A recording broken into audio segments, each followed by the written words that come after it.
Víctor aprendió este oficio cuando era un niño. Creció entre manos, brazos, pies y moldes de niños Dios, pues sus padres se dedicaban a restaurar y hacer artículos religiosos. Tiene más de 30 años dedicándose a restaurar estas figuras en la Romería Internacional del Niño Dios, ubicada en el corazón de la capital. La pasta, cerámica, resistol, pinturas y aerosol son algunos de los principales materiales que ocupa para dejar como nuevos a los niños que los creyentes católicos llevan a su local. Y hay personas que a lo mejor pierden hasta las extremidades, como es una manita, o pierden un pie.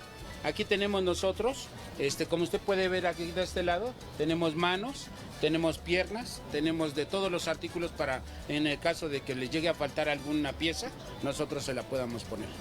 Víctor señala que lo que repara con mayor frecuencia de los niños son los dedos, debido a que son la parte más delicada. Sin embargo, también es la parte más barata de la restauración.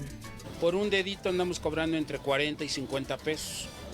Le igualamos el mismo tono, le explicamos a la gente que le igualamos el mismo tono que trae el niño para que no se vea diferente.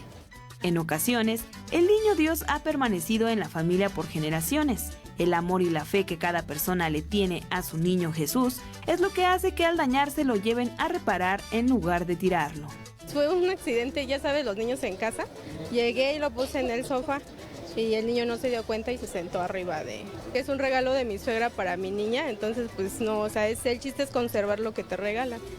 Te sientes mal de que se rompe el niño, porque no sé, como que lo sientes parte, ¿no?, de que está vivo. Lo mejor de todo es que si usted lleva prisa, Víctor le entrega en 1 hora a su niño Dios, tiempo que podría ocupar en buscar el mejor atuendo acorde a sus creencias. Con imágenes de Andrés Brito, Iraís Morquecho, 21 Noticias. ¡Le damos precio!